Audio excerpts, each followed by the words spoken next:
अपना घर में खैनी हम खनवा बैठी अपना घर में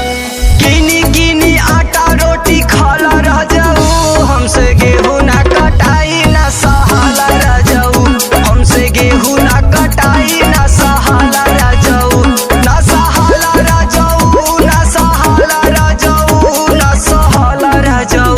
हमसे गेहुआ ना कटाई ना सहाला रह जाऊ हमसे गेहुआ ना कटाई ना सहाला रह जाऊ।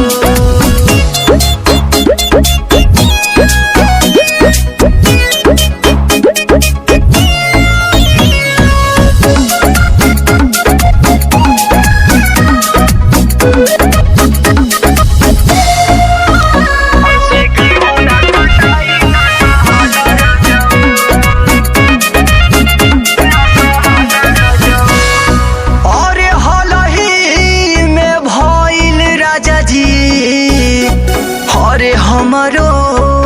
गवनवा अरे जोगा के हम रखले हई अरे अपन